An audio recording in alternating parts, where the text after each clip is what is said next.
Assalamualaikum warahmatullahi wabarakatuh. Ashama akkam jirtan dhaggeeffattoonni YouTube channel Amir Media hundi keessanuu bakka jirtanitti nageenyi kan koo isin ada qabucha. Har'as video haarawaan walitti deebinee jirra. Video har'a keessatti kan isinitti agarsiisu akkamitti shabaka bilaashaa itti fayyadamuu akka dandeessan isinitti agarsiisa. Egaa shabaka bilaashaa kana aappii tokkotti fayyadamtanii bifa salphaa ta'ee fi steepii salphaa ta'een aappii kana qofatti fayyadamtanii shabaka bilaashaa argachuu karaa ittiin dandeessanidha har'a kan isinitti agarsiisu. Egaa shabaka bilaashaa kana argachuudhaaf steepiidhaan isinitti agarsiisa. Steepii isinitti agarsiisu kana hunda hojjechuudhaan shabaka bilaashaa kana argachuu dandeessanii akkamitti argachuu akka dandeessan amma isinitti agarsiisa jechuudha. Steepii tokko dogongortan yoo ta'e garuu isiniif hin hojjetu. So steepii isaa osoo hin dogongoriin bifaan amma isinitti agarsiisu kana inni hojjettan jechuudha. Egaa video kana hanga dhumaatti daawwachuun dagatinaadha. Warroonni yeroo jalqabaatiif gara YouTube channel keenyaatti dhuftan anaa dhufu baga nagaan dhuftan isin jecha. Warroonni YouTube channel kanaaf haaraa taatan immoo subscribe godhaadha. Akkanumallee mallattoo notification yookaan bilbila santuquudhaan ol irra godhaadha. Yeroo hunda video haaraa yeroo galakkisu akka isin dhaqqabuuf maatiiwwan channelicha like share gochuudhaan video kana eegalaadha. Amma gara barnoota keenyaatti ceena.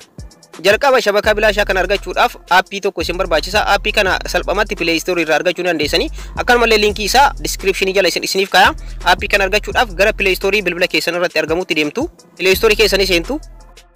Ergasii immoo bakka search bar kanarratti bifa nama screen irratti isiniif barreesse kanaan barreessanii VPN jettan VPN Empire jettanii barreessitu. Haala kanaan yeroo barreessanii isa jalqaba VPN Empire SSH ka jedhu kanarratti kilik gootanii ergasii aappiiwwan baay'eetu isin dhufa. Aappiiwwan kanneen keessaa lamatu wal fakkaata jechuudha. Isa jalqaba kanarratti kilik gootan jechuudha. VPN Empire SSH ka jedhu SSH kana of dura kan qabu kanarratti kilik gootan. Ergasii immoo install gochuudhaan an already install godhee jira. Isinis install gootan jechuudha. Aappiin kun kanaan dura tureera bifa haaraan update ta'ee kan dhufeedha. So asirratti open gochuu qofa na gaafata. Isin gara bilbila keessanitti buufadha.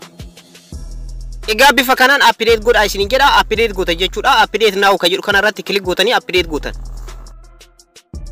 Isin directly gara Play Store isin seensisa. Ergasii immoo aappii kana irra deebiidhaan update gootanii already haarawaa buufanne waan ta'eef open qofa gochuu nu gaafata. Haala kanaan isin dhufa jechuudha.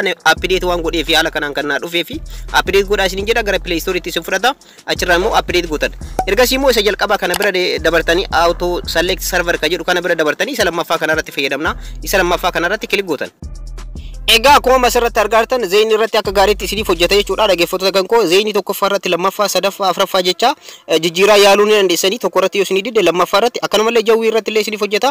Lamaan irratti sirriitti yaalee sirriitti waan hojjetuuf warroonni libreetti fayyadamtan illee akkanuma kan moobaayilitti illee fayyadamtan yaaluu ni dandeessa jechuudha. Jijjiiraatiin tokko irratti yoo isin didde tokko irratti yaaluu ni dandeessanii. Keessattuu warroonni zeeyinii fi jawwiitti fayyadamtan sirriitti isiniif hojjeta.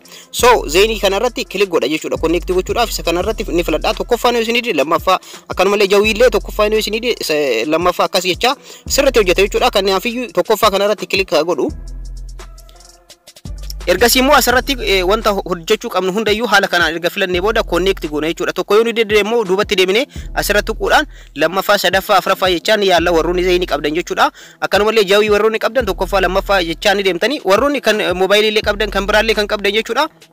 As keessa baay'een jiranii yaaluu ni dandeessanii. Ani irra caalatti zeeyinii fi jawwii irratti sirriitti yaalchisee waan hojjeteef jechuudha. So zeeyinii kanarratti kilik gootan jechuudha tokkoffaa irratti. Ergasii immoo connect gootan. Ergasii okay tan.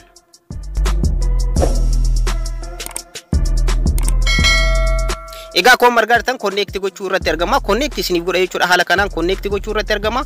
Connected isin jedha jechuudha. Sirriitti hojjechuu isaa asirratti beekuu qabdanii connected isin jedha. Egaa haala kanaan itti fayyadamuu ni dandeessan jechuudha. Connected isin jedha. Haala kanaan itti fayyadama.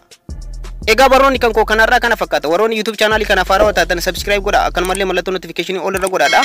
Video kana like share gochuun dagatinadha. Yeroo biraa video biraatti walitti deebina. Horaa bulaa.